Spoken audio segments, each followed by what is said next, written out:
Bienvenue sur votre chaîne d'information préférée Alino TV. Le meilleur de l'actualité africaine. Abonnez-vous et activez la cloche de notification, partagez et commentez.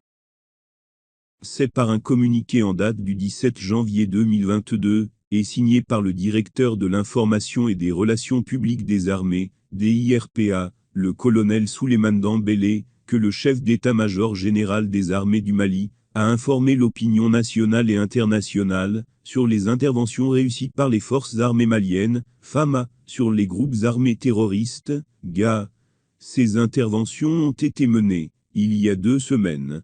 Ainsi, celles-ci entrent dans la continuité des opérations militaires entreprises avec prouesse par les forces armées maliennes, qui sont depuis quelques mois dans une dynamique offensive, avec l'opération Kultigi en zone sud et centre contre les groupes armés terroristes qui adoptent l'évitement comme mode d'action. Les actions de renseignement, d'infiltration et aéroterrestre se sont poursuivies depuis ces derniers temps.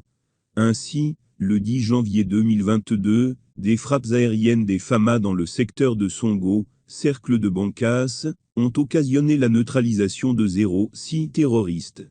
Aussi, au 12 janvier 2022, les FAMA, dans leurs offensives contre les groupes armés terroristes, ont procédé à des frappes aériennes dans les zones de Sama, Sosso et Logori dans le cercle de Bankas, ayant fait plusieurs morts, dont le numéro 2 de Katiba Massina, Ousmane Sidibé Dibobala et plusieurs autres terroristes.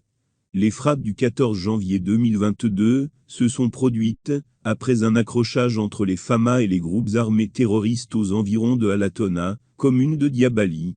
Le même jour, lors d'une patrouille de reconnaissance offensive de l'opération Kultigi dans la zone sud, précisément dans la localité de Tiéré frontalière du Burkina Faso, 01 pick-up immatriculé AG 6285 MD et 04 motos ont été récupérées lors de la fuite des GA.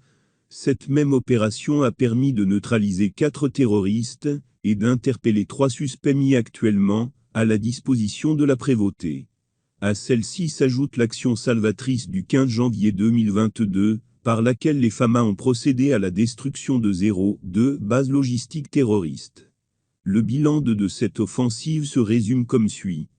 1 FAMA blessés, côté ennemi, 9 terroristes neutralisés, 1 camion et 1 pick-up, tous équipés de 12,7 et 1 tricycle ont été détruits. 57 téléphones portables et plusieurs armes récupérées. 1,5 tonnes d'engrais servant à la fabrication d'engins explosifs improvisés, EEI, ont été détruites, indique le communiqué.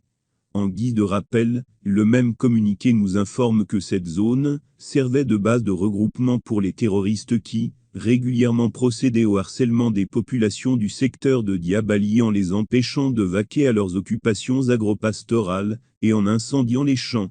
Toujours, selon le communiqué, au 16 janvier 2022, dans le cadre de l'opération Kultigi, et suivant une information faisant état de la présence des ennemis dans la zone de Tarabakoro à Corde-Jeda, les FAMA, en reconnaissance offensive ont été pris à partie par des tirs d'un groupe armé terroriste. Après avoir vigoureusement réagi, les FAMA ont neutralisé 14 GA, dont le chef de Bazadj Modiboba, qui était fortement recherché par les services de sécurité, et était coupable de plusieurs exactions contre les populations de Tarabakoro, Guiré, Bougou-Djiré. Il était aussi impliqué dans plusieurs attaques des postes de sécurité de Guinée.